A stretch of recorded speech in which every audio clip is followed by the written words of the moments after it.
Now, water is a very interesting molecule because it's H2O. You've got an oxygen covalently bonded to a hydrogen here and a hydrogen here.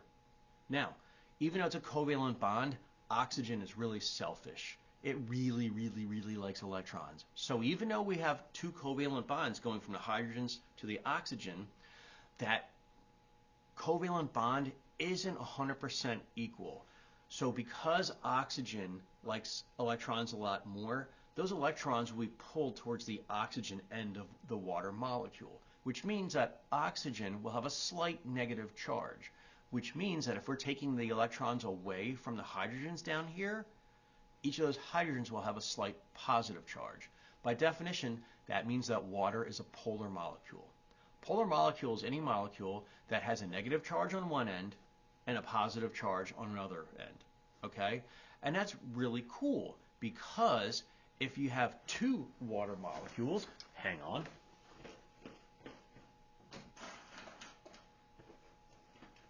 close to each other, they will arrange themselves like this. These two are the hydrogens. Here's the oxygen. Covalent bond, covalent bond. We're sharing.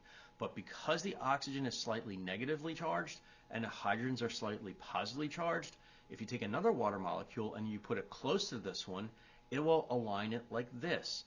This negatively charged oxygen will be attracted to this positively charged hydrogen, and there's this very, very weak bond between the two. We call it a hydrogen bond. Don't get confused. This is not a hydrogen bond. A hydrogen bond, by definition, is a bond of one hydrogen from one molecule to the oxygen of a different molecule. So in between the two, there's a hydrogen bond. And what that means is that if we have billions and billions and billions of these water molecules sitting next to each other, oriented like this, that means there's an attraction between them. Okay? If we have an attraction between two water molecules, two polar water molecules, we call that cohesion, like a co-pilot. The co-pilot and the pilot are both equally trained in the airplane. Okay? Now, if we have water next to another polar molecule, let's pretend, okay? It's not cohesion, it's adhesion. So like water and glass, that's adhesion, okay? Back to cohesion for a minute. If you have a whole lot of water molecules stuck together by cohesion, the surface of that water, like a pond, will be almost like an invisible net. We call that surface tension.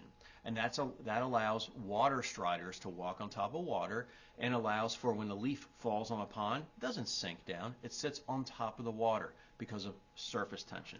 Okay? And lastly, when you're drinking a milkshake or when you're drinking water out of a glass with a straw, when you suck up on the straw, you're pulling the water molecules up, which are attracted to each other because of hydrogen bonds. That's called capillary action. Okay?